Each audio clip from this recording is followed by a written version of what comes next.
Primeiro de tudo, AVC ou AVE? Qual dos dois está correto? O AVC seria o acidente vascular cerebral e o AVE? O encefálico. Por que os dois estão corretos? Pessoal, primeiro de tudo, como é que acontece o AVC? Lembra quando a gente falou de infarto agora há pouco, que a gente falou que alguma região do coração não está recebendo o fluxo sanguíneo por algum motivo, no caso, né, porque tinha criado a placa de ateroma, enfim, trombo, êmbolo e não estava chegando lá? Com AVC é do mesmo jeito, só que tem duas formas disso aí acontecer. Tanto pode ser o AVC hemorrágico, como pode ser o AVC isquêmico. O AVC isquêmico, na verdade, ele trabalha mais ou menos da mesma forma do infarto, só que um é no coração e outro é a nível cerebral, a nível de encéfalo. Então, a gente vai ver que vai ter algum trombo, algum êmbolo, né, que soltou ali da circulação, pá, chegou lá no cérebro, ele fechou aquele vaso. Tá? Quando fechou, tem alguma região do seu cérebro que não vai estar recebendo circulação, que não vai estar recebendo oxigênio, né? Portanto, então, a gente precisa saber se esse AVC ou esse AVE, né, se ele é isquêmico ou hemorrágico. O isquêmico, eu falei a vocês, o hemorrágico, como é que acontece? Aquele vaso, né, extravasou, se rompeu de alguma forma, né, aconteceu um aneurisma, ele se rompeu, enfim. E aquele sangue, ele vai começar a vazar para dentro do cérebro. O AVC isquêmico, ele é 80% dos casos. Tá? O hemorrágico aí, ele é de 15% a 20% só. E que bom, né? Porque o hemorrágico ele mata muito mais. Porque o hemorrágico a gente só vai conseguir corrigir ele no centro cirúrgico. O isquêmico, a gente tem que ver que além do isquêmico, né, muitas vezes tem uma janela de 4 horas e meia para a gente poder entrar com a medicação, né, que normalmente é o alteplase que a gente utiliza. A gente tem 4 horas e meia para poder identificar esse AVC isquêmico e poder fazer o tratamento.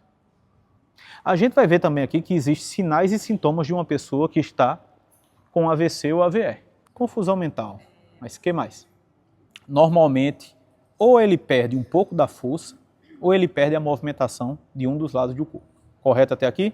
Dislalia, né?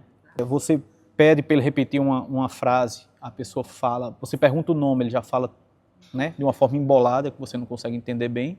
E ainda tem a questão do desvio de rima, né? Desvio labial, que costuma ser bastante característico também. Então são esses 3 sinais aqui, né, que é a escala de Cincinnati, que a gente costuma ver no dia a dia.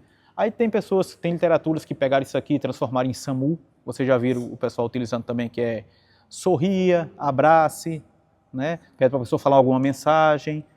Então, e o U é de urgência, né? Mas juntando, de uma forma geral, tudo é a escala de Cincinnati, né?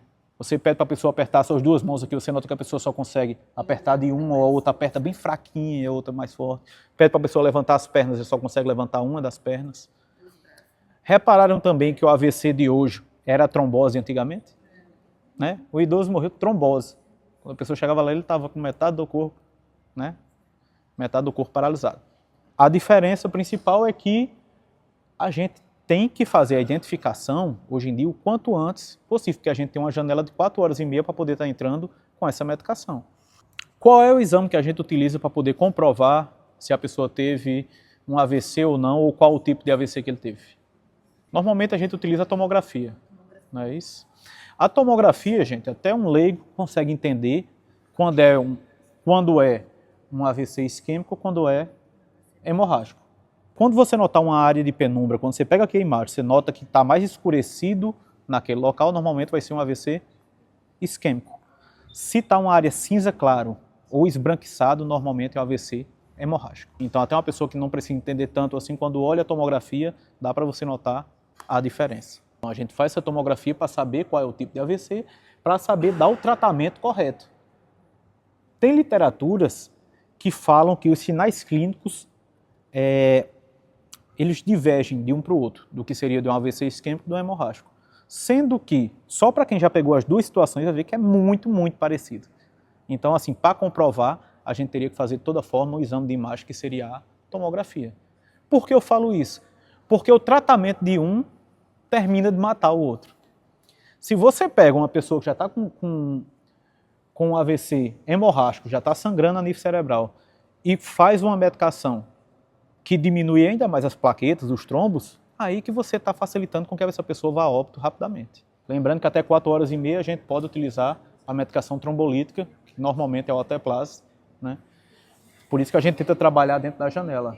Uma das primeiras perguntas que tem que ser feita quando você vai atender uma pessoa que está com sinais e sintomas de AVC, AVE, é quanto tempo faz que ele está apresentando aqueles sinais. Porque tem que saber se está dentro da janela, para a gente poder fazer o exame e poder fazer o tratamento. Como eu disse a vocês, é 80% dos casos.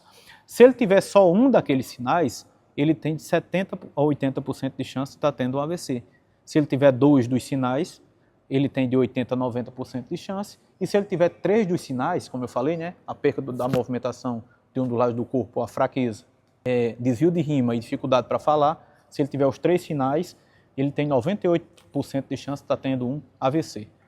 Mas falo por experiência própria que vocês sempre têm que fazer os sinais vitais dessa vítima. Muitas vezes essa confusão mental, essa dificuldade para falar, se parece muito com uma pessoa que está com hipoglicemia. Então sempre fazer os sinais vitais antes de dar um possível diagnóstico de AVC.